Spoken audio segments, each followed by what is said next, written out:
అందరికీ నమస్కారం. నేను మీ దేవి. సిరివెన్నెల 7వ భాగం. రచయిత వనజ గారు. అర్జున్ సిరి దగ్గరగా వచ్చి తను ఏడవడం గుర్తుకొచ్చి సుతారంగా సిరి పెదవులు అందుకున్నాడు.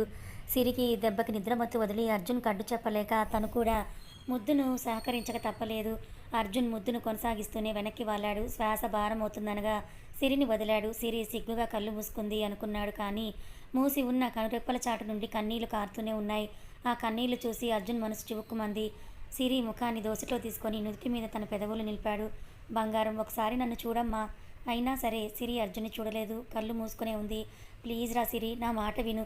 ఒక్కసారి నన్ను చూడరా. సిరి అర్జున్ ఇంకా అంతగా రిక్వెస్ట్ చేసేసరికి 2 కళ్ళు ఎత్తి అర్జున్నే చూసింది. అర్జున్ కళ్ళలోకి చూసే కొద్దీ ఆమెకి కన్నీళ్లు కారిపోతున్నాయి.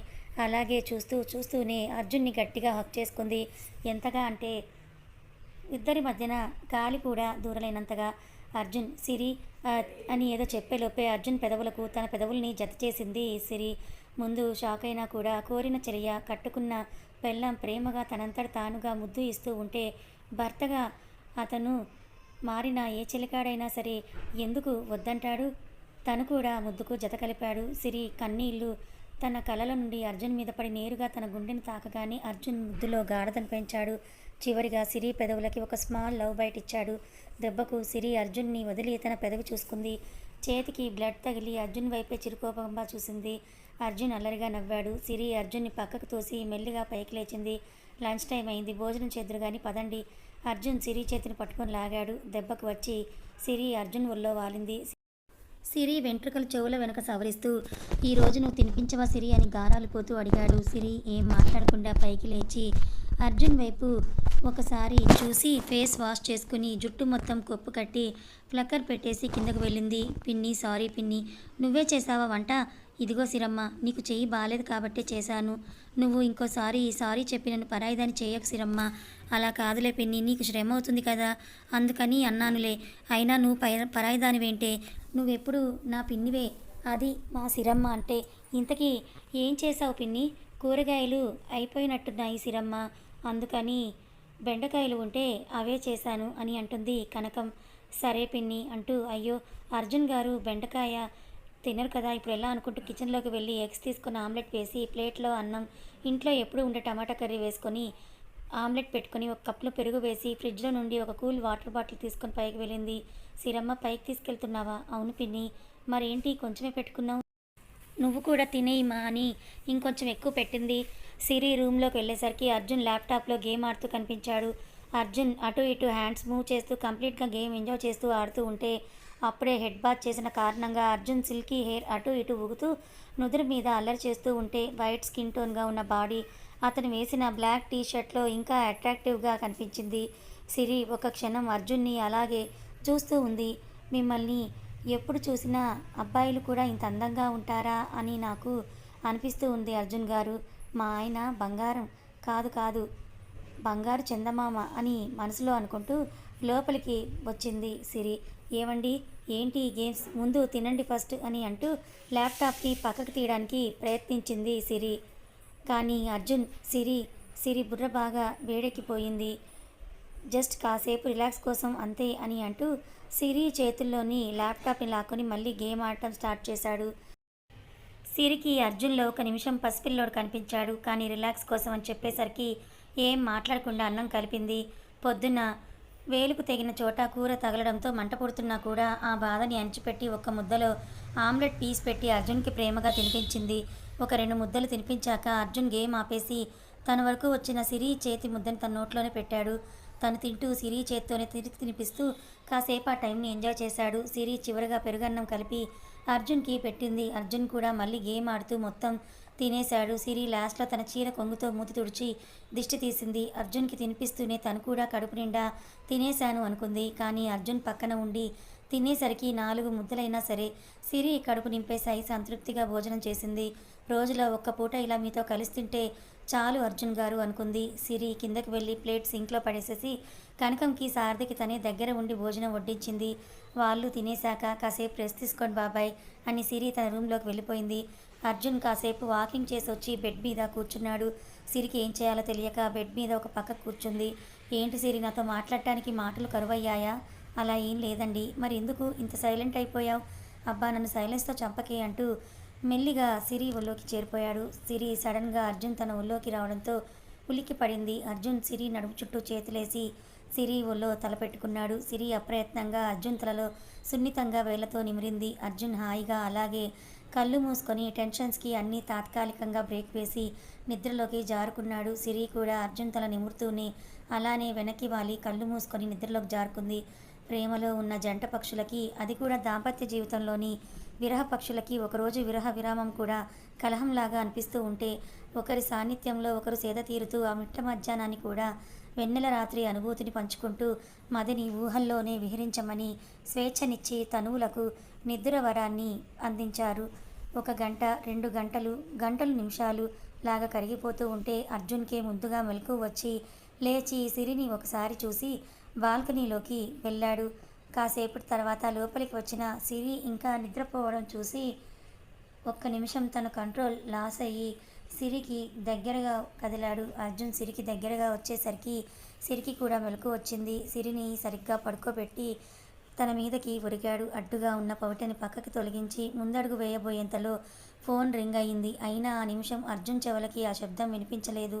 సిరి ఇంకా కళ్ళు మూసుకొని ఉంది. ఇంకొక అడుగు ముందుకు వేద్దామని అని చూసేలోపు అర్జున్ ఫోన్ మళ్ళీ మోగింది. అర్జున్కి తన ప్రస్తుత కర్తవ్యం గుర్తుకొచ్చి బలవంతంగా తన కోరికలన్నింటికీ సంకెళ్ళు వేసి తప్పక సిరిని వదిలి ఫోన్ లిఫ్ట్ చేసి మళ్ళీ బాల్కనీలోకి వెళ్ళాడు. సిరి తన పైటను సర్దుకొని వాష్రూమ్లోకి వెళ్ళి షవర్ ఆన్ చేసి అలాగే నిలబడింది. చల్లటి నీళ్ళలో తన వెచ్చటి కన్నీరు కూడా కలిసిపోయాయి. అర్జున్ ఫోన్ మాట్లాడి వస్తే బెడ్ మీద సిరి కనిపించలేదు. వాష్రూమ్ నుండి సౌండ్ వినపడింది. అర్జున్ వాష్రూమ్ డోర్ మీద టవల్ వేసి తన యూనిఫామ్లోకి చేంజ్ అయ్యాడు. సిరి అలాగే ఒక అరగంట నిలబడి స్నానం చేసి వాష్రూమ్ డోర్ వైపు చూసింది. టవల్ కనిపించేసరికి అది చుట్టుకుని బయటకు వచ్చింది. అర్జున్ యూనిఫామ్లో కనిపించాడు. వార్డ్రోబ్లో తన శారీ తీసుకొని డ్రెస్సింగ్ రూమ్కి వెళ్ళింది. శారీ కట్టుకొని వచ్చి చలిచలిగా ఉంటే అలాగే బెడ్ మీద కూర్చుంది సిరి. అర్జున్ అద్దంలో తలదువ్వుకుంటూ సిరినే గమనిస్తూ ఉన్నాడు. ఇంకా రెడీ అయ్యి రివాల్వర్ ఫైల్స్ అన్నీ కూడా తీసుకొని పక్కన ఉన్న షెల్ఫ్లో నుండి కోల్డ్ ట్యాబ్లెట్స్ తీసి సిరి పక్కన పెట్టాడు. సిరి అర్జున్ వైపు చూసింది. అర్జున్ కోల్డ్ చేస్తుంది, ట్యాబ్లెట్స్ వేసుకో అని పక్కకు చూస్తూ చెప్పాడు. ఎక్కడ సిరి వైపు చూస్తే తన కర్తవ్యాన్ని నిర్లక్ష్యం చేస్తాడు అని భయం. సిరి చెందిన నిరాశ కారణం ఏం చెప్పాలో అన్న భయం. ఆమెను చూస్తే ఎక్కడ వెనకడుగు వెయ్యాలో అన్న భయం. సిరి కళ్ళలోకి చూడలేక గాగుల్స్ పెట్టుకొని మరోసారి ట్యాబ్లెట్స్ వేసుకోమని హెచ్చరించి కిందకు వెళ్ళాడు. సారథి కూడా రెడీగా ఉండడంతో కనకానికి సిరిని జాగ్రత్తగా చూసుకోమని చెప్పి స్టేషన్కి బయలుదేరాడు. జీప్ స్టేషన్ ముందు ఆగగానే నేరుగా తన క్యాబిన్లోకి వెళ్ళిపోయాడు. ఒక కానిస్టేబుల్ వచ్చి ఫైల్ ఇచ్చి వెళ్ళాడు. అర్జున్ ఆ ఫైల్ ఓపెన్ చేసి స్టడీ చేస్తూ ఉన్నాడు. అందులో దాదాపుగా ఒక 60 నుండి 70 వరకు అమ్మాయిల మిస్సింగ్ కేసులున్నాయి. ప్రతి ఒక్క కేసును వివరంగా చూసి థింక్ చేయడం మొదలుపెట్టాడు అర్జున్. ఒక కేసు మాత్రం రెడ్ మార్కర్తో ఇంటూ మార్క్ ఉంటే చారిగారు అని పిలిచాడు. ఏంటి సార్ అని వచ్చి వినయంగా అడిగాడు.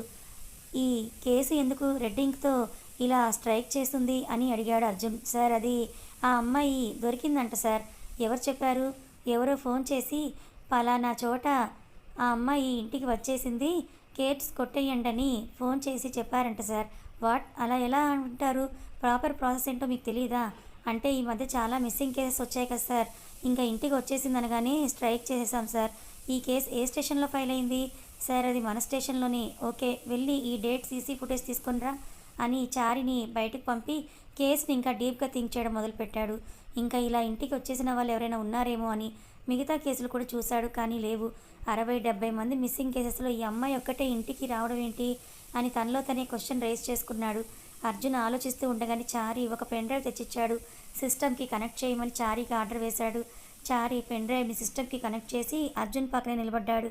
కొంచెం సేపు చూశాక సార్ ఈయనే ఆ అమ్మాయి వాళ్ళ ఫాదర్. ఏం చెప్పాడు? వాళ్ళ అమ్మాయి కార్ సడన్గా ఆగిపోయిందంట. ఈయన పని మీద వేరే ఊరు వెళ్ళాడంట. ఇంకా రిస్క్ ఎందుకులే అని ఈయననే కార్ లాక్ చేసి బస్సులో ఇంటికి వెళ్ళిపోమని చెప్పాడంట సార్. ఆ అమ్మాయి బస్సు ఎక్కుతున్నా అని మెసేజ్ చేసిందంట. ఆ తర్వాత ఒక అరగంటకి ఫోన్ చేస్తే స్విచ్ ఆఫ్ అని మొబైల్ వచ్చిందంట సార్ అని వీడియో పాస్ చేసి చెప్పి మళ్ళీ రెజ్యూమ్ చేశాడు. ఒక 10 మినిట్స్ దాకా అతడు చారితో మాట్లాడడం ఆ వీడియోలో ఉంది. కానీ అందులో సడన్గా అతను వెళ్ళిపోవడం చూసి చారి స్టాప్, ఏమైంది సార్? అతను ఎందుకు ఫాస్ట్గా వెళ్ళిపోయాడు? ఏమో సార్, ఒక కాల్ వచ్చింది, లేచి వెళ్ళిపోయాడు. ఇంతకీ ఆ అమ్మాయి ఏ బస్ స్టాప్లో బస్ ఎక్కింది అదన్నా చెప్పాడా? ఇంత రాసుకున్నాక లాస్ట్లో అదే అడిగాను సార్, కానీ అంతలో అతనికి ఫోన్ వచ్చింది. తర్వాత ఏం జరిగింది? అతను కేసు కొట్టేయమన్నాడు సార్. వాట్? ఎందుకు? ఏమో సార్, బట్ నేను ఒకసారి ఎఫ్ఐఆర్లో ఫైల్ అయ్యాక అలా కొట్టేయడం, చించడం జరగదని చెప్పేసరికి అతను సైన్ కూడా చేయకుండా వెళ్ళిపోయాడు సార్. అతని నేమ్ ఏంటో అన్న చెప్పాడా? లేదు సార్, అమ్మాయి పేరు మాత్రం సంధ్య అని చెప్పాడు సార్. సర్లే, నువ్వు ఇంకా వెళ్ళు. నెక్స్ట్ టైం ఇలా చెయ్యకు. సైన్ కన్ఫర్మ్గా తీసుకోవాలి, సరేనా? ఓకే సార్ అని సెల్యూట్ చేసి చారి అక్కడి నుంచి వెళ్ళిపోయాడు. అర్జున్ కిటికీ దగ్గర నిలబడుకొని కేస్ గురించే ఆలోచించాడు. అంతమందిని కిడ్నాప్ చేసిన వాళ్ళలో ఈ ఒక్క అమ్మాయిని మాత్రమే ఎందుకు వదిలిపెట్టుంటారు? ఇంతలో సార్ టీ అని అంటూ అక్కడికి వచ్చాడు సారథి. అర్జున్ టీ తాగుతూ సంధ్య అడ్రస్ని చూశాడు. ఒకసారి సంధ్యను కలిసి ఇన్వెస్టిగేట్ చేయాలని ఫిక్స్ అయ్యాడు అర్జున్. సారథిని జీప్ తీయమన్నాడు. కానీ ఒకసారి టైం చూసి చీకటి పడటంతో ఒక పోలీస్ ఎవరింటికైనా ఈ టైంలో వెళ్తే చుట్టుపక్కల వారు ఏమనుకుంటారు అనుకుని సంధ్య ఇంటికి వెళ్లే పనిని నిష్క్రమించాడు. అర్జున్ టేబుల్ మీదున్న ల్యాండ్లైన్ మోగింది. లిఫ్ట్ చేసి హలో అని గంభీరంగా అన్నాడు. Arjun, my talking to mister ACP Arjun Chandra అని కొంచెం వెటకారం కలిపి అడిగారు అవతలి వారు. అర్జున్ నా గొంతు ఎవరితో కనిపెట్టి, నేనెవరో తెలియందే నా స్టేషన్కే ఫోన్ చేశారా ఎమ్మెల్యే గారు అని అదే గంభీరంగా అడిగాడు అర్జున్. అంటే స్టేషన్లో ఉంటావో లేక బండి మీద హెల్మెట్ పెట్టుకొని తిరుగుతావో తెలియదు కదా, అందుకే నువ్వో కాదు అని అడిగాను. ఏం చేస్తాను సార్, నేరస్తుల వెనకే కదా మా పరుగులు. బండి మీదైనా వెళ్ళాలి, బస్సులోనైనా వెళ్ళాలి. తెలుసయ్యా తెలుసు. నీకు ఒక చిన్న అప్డేట్. కాసేపట్లో ఈ భానుమూర్తి ఆట మొదలు పెడతాడు. అది హెచ్చరించటానికే ఫోన్ చేశాను అని అన్నాడు భానుమూర్తి. మీరు మొదలెట్టండి, నేను ఆట ఆడతాను అని అన్నాడు అర్జున్. చూస్తాను నువ్వు ఎంత మటుకు ఆటగాడివో అని ఫోన్ పెట్టేశాడు భానుమూర్తి. అర్జున్ ఒక కార్నర్ స్మైల్ చేసి ఇందాక కమిషనర్ నుండి వచ్చిన రిపోర్టుని తీసుకున్నాడు. ఆ భానుమూర్తి మళ్ళీ ఏం చేశాడు సార్ అని అడిగాడు సారథి. ఏముంది, వాడింటి కాపలా, అదే సెక్యూరిటీ కావాలంట. అది కూడా అర్జునే కావాలి అని డిపార్ట్మెంట్ని అడిగి మరీ నన్ను సెక్యూరిటీ వేయించుకున్నాడు. అంతేంటి సార్ వాడికి? వాడి సరదా మనమెందుకు కాదనాలి? సరదా తీర్చేస్తే పోలా అంటూ అర్జున్ సారథిని కారు తీయమన్నాడు. అర్జున్ ఎలాగైనా రేపు సంధ్య ఇంటికి వెళ్ళాలని బలంగా ఫిక్స్ అయ్యాడు. అర్జున్ వచ్చాక సారథి జీప్ స్టార్ట్ చేశాడు. అరగంటలో ఇంటికి చేరుకున్నారు. అప్పటికే టైం 7 గంటలు కావస్తోంది. సోఫాలో టీవీ చూస్తున్న కనకం అర్జున్ రాగానే లేచి నిలబడింది. పర్లేదండి, కూర్చోండి అని చెప్పి తన రూమ్లోకి వెళ్ళాడు. హాల్లో మాటల శబ్దం కిచెన్ నుండి విన్న సిరి ఎవరొచ్చారు పిన్ని అని అంటూ అడిగింది. అర్జున్ సార్ వచ్చారు సిరమ్మ. సిరి గ్యాస్ సిమ్లో పెట్టేసి హాల్లోకి వచ్చింది. హాల్లో సారథి ఒకడే కనపడ్డాడు. బాబాయ్ మీరెళ్ళి ఫ్రెష్ అప్ అవ్వండి, కాఫీ ఇస్తాను. అలాగేమ్మా అని చెప్పి గెస్ట్ రూమ్లోకి వెళ్ళాడు సారథి. పిన్ని ఆయన రాలేదా? అర్జున్ సార్ రూమ్లోకి వెళ్ళారమ్మా అంది కనకం. సరే పిన్ని అని సిరి రూమ్ వరకు వెళ్ళింది. కానీ లోపలికి వెళ్ళాలంటేనే తనకి భయమేసింది. అర్జున్ ఎలాంటి సిచ్యువేషన్లో ఉన్నాడో తెలియక వెళ్ళాలా వద్దా అని అక్కడే నిలబడి ఆలోచిస్తూ ఉంది. ఇంతలో అర్జున్ సిరి స్నానానికి వేడినీళ్ళు పెట్టు అని పిలిచాడు. సిరి అర్జున్ మాట ఇంకా నోట్లో ఉన్నట్టే వాష్రూమ్లోకి వెళ్ళి స్నానానికి వాటర్ పెట్టేసింది. అర్జున్, దీనికి నా మీద ప్రేమ బాగానే ఉంది, దాన్ని ఇంకా బాగా చూపిస్తుంది, కానీ కోపం ఉన్నా కూడా బయట పెట్టదు. ఎందుకంటే వెన్నెల కదా. ఆ వెన్నెల చల్లని చిరుగాలిని పంచితే ఈ వెన్నెల నా లైఫ్లో వెలుగుతో పాటు చల్లని స్వచ్ఛమైన ప్రేమని కూడా పంచింది. లవ్ యూ సిరి అని నవ్వుకుని వాష్రూమ్లోకి వెళ్ళిపోయాడు. సిరి మళ్ళీ కిచెన్లోకి వచ్చి సిమ్లో పెట్టిన కూర ఎంతవరకు వచ్చిందో అని ఒకసారి చూసి గ్యాస్ కట్టేసి మళ్ళీ రూమ్లోకి వచ్చింది. సిరి రావడం, అర్జున్ టవల్ అంటూ అరవడం రెండూ ఒకేసారి జరిగాయి. సిరి డోర్ మీద టవల్ వేసి అతని కోసం ఒక నైట్ వేర్ డ్రెస్ తీసి పెట్టింది బెడ్ మీద. ఇప్పుడు అర్జున్ గారు ఈ డ్రెస్ వేసుకుంటే నైట్ డ్యూటీ లేదు, ఇంట్లో ఉన్నట్టే. అదే వేర్ డ్రెస్ వేసుకుంటే ఈరోజు కూడా డ్యూటీ ఉందని అర్థం అని తనకు తానే చెప్పుకొని డ్రెస్ వైపు చూస్తూ ఉంది. అర్జున్ టవల్ కట్టుకొని బయటకు వచ్చాడు. సిరి డ్రెస్ కేసు చూస్తూ ఉండడం గమనించి అలాగైనా కాసేపు తన భార్యని చూస్తూ గడిపేశాడు. సిరికి దగ్గరగా వెళ్ళి తల విదిలించాడు. అర్జున్ తలలో నుండి వచ్చిన వాటర్ స్ప్రింకిల్స్ సిరి మొహం మీద పడేసరికి పక్కకు తిరిగింది. తెల్లని మేని ఛాయ, పాలరాతి మీద పాల చుక్కల్లా ఉన్న నీటి బిందువులు అతని దగ్గర అరుదుగా వచ్చే ఫ్రాగ్రెన్స్ని సిరిని కట్టిపడేశాయి. అర్జున్ ఇక్కడే ఉండు అని అంటూ డ్రెస్ తీసుకొని డ్రెస్అప్ అయ్యి వచ్చాడు. సిరి, అమ్మయ్య ఈ డ్రెస్ వేసుకున్నాడంటే ఇంకా ఈరోజు ఇంట్లోనే ఉంటాడన్నమాట అని సంతోషపడింది. అవును ఫ్రెండ్స్, నాకు డౌట్, పోలీస్ వాళ్ళు నైట్ డ్రెస్లో డ్యూటీ చేయకూడదా? మరి సిరి ఏంటి ఇలా ఫిక్స్ అయింది? చూద్దాం, అర్జున్ ఇంట్లో ఉంటాడో లేక డ్యూటీకి చెక్కేస్తాడో. అర్జున్ మళ్ళీ రూమ్లోకి వచ్చి బెడ్ మీద కూర్చున్నాడు. సిరికి ఏం అర్థమైందో ఏమో నాకు తెలియదు, కానీ ఇంకో టవల్ తెచ్చి అర్జున్ తలని తుడిచింది. కిందకెళ్ళి ఒక స్ట్రాంగ్ ఇలాచీ టీ తెచ్చి అర్జున్ ముందు పెట్టింది. ఒక్కో సిప్కి ఏసీపీ సాబ్లో టెన్షన్, ఇరిటేషన్ అన్నీ మాయమైపోతూ ఉంటే థ్యాంక్ యూ సిరి అని చెప్పి ఆ టీని ఎంజాయ్ చేసే పనిలో పడ్డాడు. సిరి ఏం మాట్లాడలేదు పాపం. కిందకి వెళ్ళి చపాతీలు చేస్తూ కూర్చుంది. అర్జున్ మధ్యాహ్నం జరిగిన దానికి కొంచెం గిల్టీగా ఫీల్ అయ్యి ఒక చిన్న ఐడియా వేశాడు. అర్జున్ అదే డ్రెస్లోనే కిందకొచ్చాడు. సిరి అర్జున్కి సారథికి భోజనం వడ్డించింది. ఇద్దరూ నిమ్మలంగా తిని పైకి లేచి సారథి జీప్ తీ అని అంటూ చెప్పాడు అర్జున్. అయితే సిరి ఈరోజు కూడా మామూలే అనుకుని ఆ ప్లేట్స్ తీసేసి హాల్లోకి వచ్చి నిలబడింది. అర్జున్ వెళ్ళేవాడు కాస్త. సిరి నైట్ డ్యూటీ ఉంది, బహుశా ఇక నుంచి రోజు ఉండొచ్చు, జాగ్రత్త, మెయిన్ డోర్ లాక్ చేసుకో అని చెప్పాడు. అర్జున్ సార్ మీరేమీ కంగారు పడకండి, సిరమ్మని చూసుకోవడానికి నేనున్నాను కదా అని అంటుంది కనకం. కథ కొనసాగుతుంది. సిరి మనసులో ఉన్న వెలితిని అర్జున్ తెలుసుకుంటాడా? తెలుసుకొని సిరి బాధని పోగొడతాడా లేదా? ఆ భానుమూర్తి వల్ల సిరి అర్జున్ల జీవితంలో ఎలాంటి మలుపులు తిరగబోతున్నాయి, ఎలాంటి ప్రమాదం రాబోతోంది తెలుసుకోవాలనుకుంటే ఛానల్ని ఫాలో అవ్వండి. కథ నచ్చితే లైక్ చేయండి, మరి కొంతమందికి షేర్ చేయండి. Thank you so much for watching.